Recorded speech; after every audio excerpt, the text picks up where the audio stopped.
South Korea's top security advisor says the Lee administration plans to focus on resuming dialogue with North Korea next year, noting that the government will continue its role as a pacemaker for potential talks between Pyongyang and Washington. Meanwhile, the presidential office in Yongsan will return to Cheongwade before the end of this year. U.S. Defense Chief Pete Hegseth has urged allies to raise their defense spending, saying model allies like South Korea will get special favor from Washington. He added that those failing to do so could face consequences. Japan has accused China of locking radar on Japanese fighter jets, but Beijing says it was conducting routine training over international waters near Okinawa, adding to tensions that have been flaring up between the two countries over the last several weeks. Hello and welcome to our noon edition of Arirang News. We begin today with senior aides at the presidential office briefing the media on the Lee Jae-myung administration's first 6 months in office. Diplomacy, reviving the economy, and bolstering communication were among the key topics. Next year's focus will be on resuming dialogue with North Korea. Our Yoon Jung-min reports.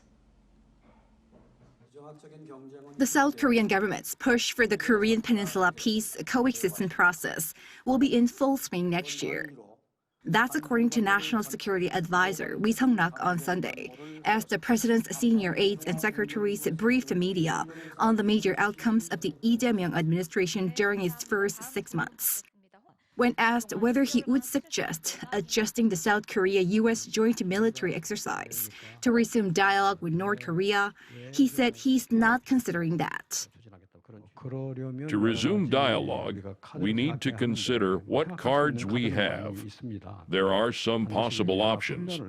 We do not necessarily consider the joint exercise as a card. We will explore various options. With Pyongyang remaining unresponsive to calls for dialogue, we noted that the South Korean government will continue its role as a pacemaker for possible North Korea-U.S. dialogue. He added it's more likely that bilateral talks with Washington would take place prior to dialogue with Seoul. On the recently announced Korea-U.S. joint fact sheet, the top security office said 3 task forces have been formed on uranium enrichment, nuclear power submarines, and expanding the defense budget. We are currently working on a roadmap for consultations with the U.S. Discussions with the U.S. have been underway at a working level starting this month, and we expect tangible outcomes in the first half of next year. On the domestic front, the president's chief of staff, Kang Hoon-sik, said the key focus was restoring the economy and people's livelihoods away from the fallout from the brief martial law imposition by the previous president. We have established the Emergency Economic Task Force, the very first order by the president, and executed an extra budget to revive people's livelihoods. Spending and demand have revived as we handed out consumption coupons. Another focus during the past half year was bolstering communication with the public, including televising live weekly cabinet meetings in full and holding town hall meetings. And to end the Yongsan presidential office era, the top office will return to the Cheongwade, the former presidential compound, within the year, with packing and moving expected to be completed around Christmas. Yoon Jung-min, Arirang News. U.S. Defense Secretary Pete Hegseth mentioned South Korea as an example of a model ally that will receive special favor from the United States for its commitment to increasing defense spending and taking a leading role in its own security. Park Jun-an has more. U.S. Defense Secretary Pete Hegseth said during a speech at the Reagan National Defense Forum on Saturday that Washington will grant special favors to model allies, including South Korea. Hegseth explained that countries that step up to share the cost of collective defense fall into this category, and added that those failing to do so could experience repercussions. Model allies that step up, like Israel, South Korea, Poland, increasingly Germany, the Baltics, and others will receive our special favor. Allies that do not, allies that still fail to do their part for collective defense, will face consequences. He also hailed South Korea as a model nation that meets the new global standard under U.S. President Donald Trump's presidency. And just last month, South Korea committed to spend 3.5% of GDP on core military spending and assume the leading role in the ROC's conventional defense. At the same event, Hexes clarified that U.S. policy toward China aims not for domination, but for a balance of power, adding that the U.S. will pursue wider military-to-military communication to ease tensions between the superpowers. The second line of effort for the War Department is deterrence against China, through strength, not through confrontation. As I said at Shangri-La earlier this year, we're not trying to strangle China's growth. We're not trying to dominate or humiliate them, not dominating China, but rather ensuring they do not have the ability to dominate us or our allies. Hex's speech followed the White House release of a new national security strategy last Thursday, which outlines the Trump administration's focus on protecting the U.S. homeland, reinforcing its role in the Western Hemisphere, deterring conflict over Taiwan, and urging allies and partners to take on greater security responsibilities. Park Junan, Arirang News. Meanwhile, both the United States and China made no mention of North Korea nor its denuclearization in their recently released security documents.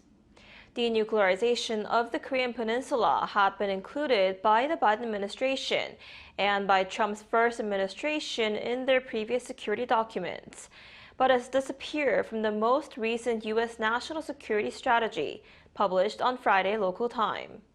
China's military white paper, released late November for the first time in 20 years, also made no references to the denuclearization of North Korea. In other news, tensions between China and Japan are now expanding into security issues. Tokyo has raised concerns after a Chinese military jet locked radar on one of its aircraft, but Beijing pushed back, saying that it was conducting routine training over international waters near Okinawa. Our Lee Seung-jae has more.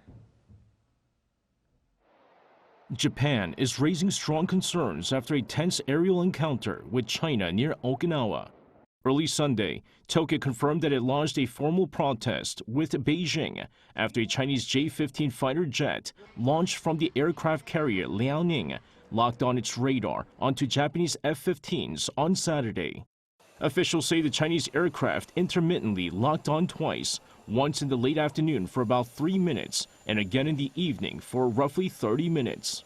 Japan's defense ministry says the radar lock was detected by different Japanese fighters that had scrambled to counter what appeared to be a potential airspace violation.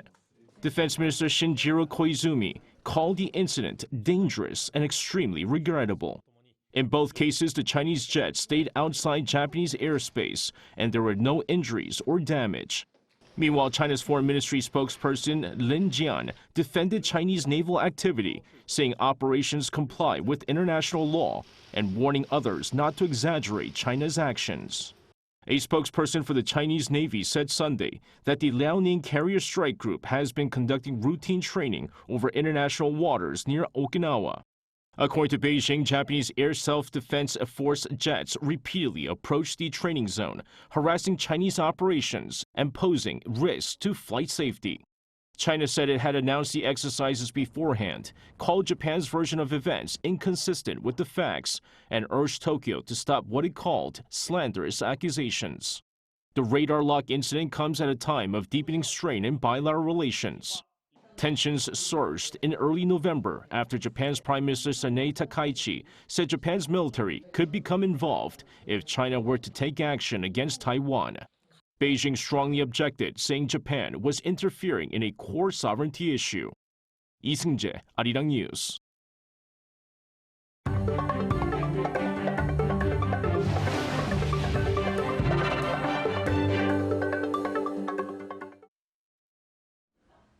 South Korea's industry minister Kim Jung-kwan says the $200 billion Seoul plans to invest in the United States over the next decade will go toward areas that strengthen both countries and expand opportunities for Korean companies.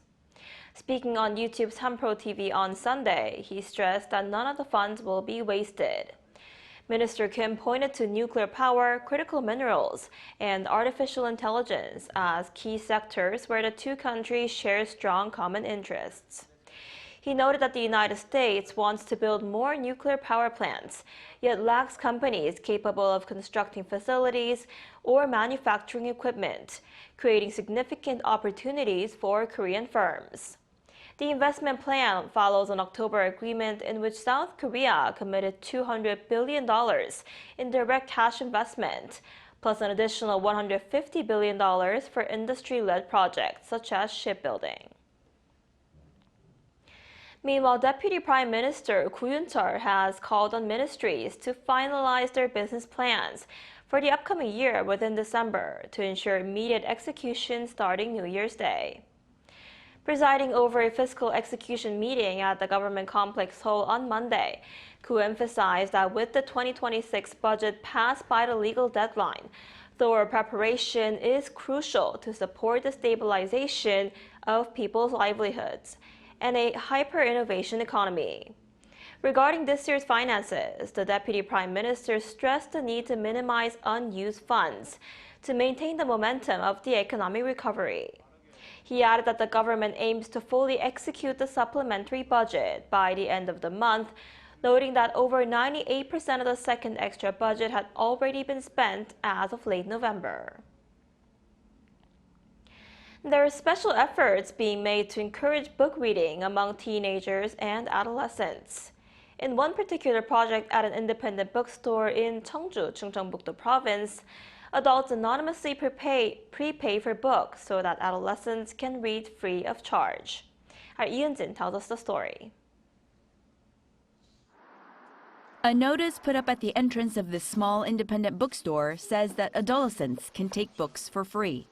It promotes a so-called I'll Buy You a Book project that was launched in February, where adults visiting the bookstore can anonymously prepay for books. Then, adolescents visiting the bookstore can take books for free up to the prepaid amount. The project began from a suggestion made by a frequent customer who wanted to encourage and help teenagers to read more. I really liked that books became more accessible for them. Seeing the number of books they took gradually increase showed that these teenagers don't actually hate reading, they like it. There is only one condition for this project. The adolescents need to come to the bookstore on their own, without a guardian, and choose the books themselves. The idea is to help them discover their own preferences without outside influence. The process itself has been shown to slowly restore the communication between generations that had faded over time. I felt that there was a kind of disconnect between generations. But through this project, the students receive warmth from the adults' donations, while the adults feel that they are investing in the future. Some say that being able to choose the books they want without worrying about cost truly feels like receiving a gift. There are so many books I want to read, but I can't choose all of them because of cost. So receiving this kind of support feels like a gift. It's my first time experiencing something like this, and it's really nice. Word of this project has spread through social media, and more than 30 books are being donated each month. This project of sharing that started in a small independent bookstore is opening doors to teenagers who want to read. Eun-jin, Arirang News.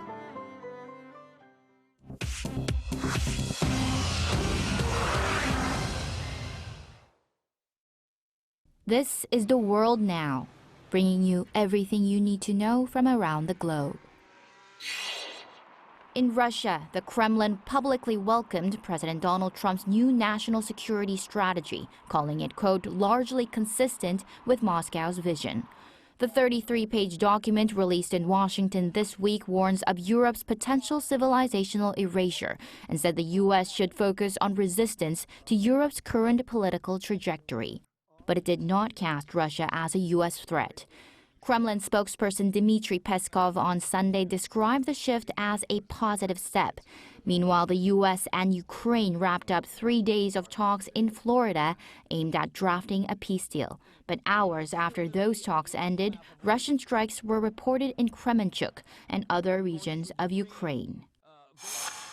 In the West African country of Benin on Sunday, the government said it had foiled an attempted coup.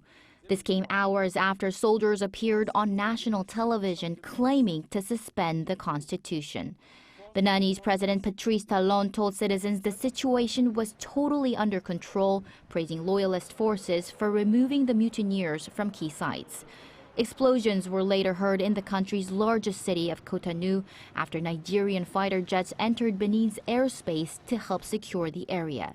Officials said 14 people were arrested. The African Union condemned the coup attempt, and Nigeria called it an assault on democracy. In India on Sunday, authorities opened an inquiry after a fire tore through a nightclub in Goa, killing 25 people. Police said the blaze broke out shortly after midnight at the Birch by Romeo Lane Club in Arpura. Goa's Chief Minister Pramod Sawant said the investigation would determine the cause and responsibility, adding that 6 people who were injured are in stable condition. Prime Minister Narendra Modi offered condolences and announced compensation for the victims' families. Britain's Lando Norris has won his first Formula One world title. The McLaren driver finished third at the season-ending Abu Dhabi Grand Prix in the United Arab Emirates on Sunday. But that was enough to secure the championship by 2 points over race winner Max Verstappen. It marks McLaren's first driver's title since 2008 and makes Norris the 11th British F1 world champion. Chu Ji-hyun, Arirang News.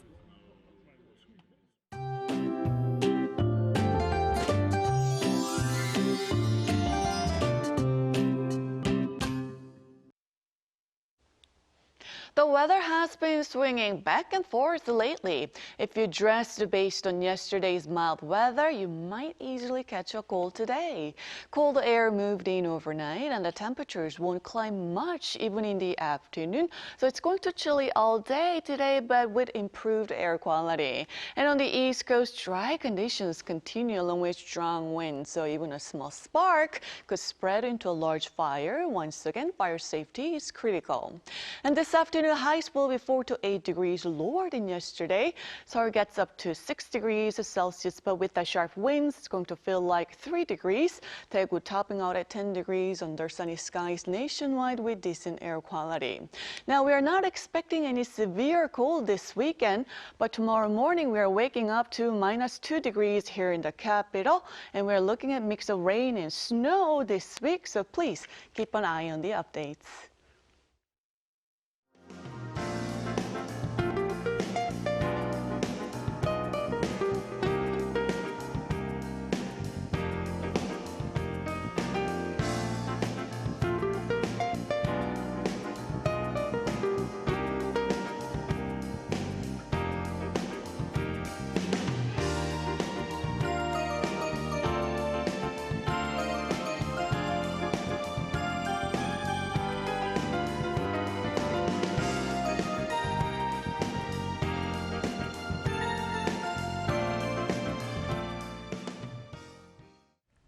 That's all we have for today's noon edition of Arirang News. Thank you for watching. We'll be back at 5 p.m. Korea time. Stay tuned.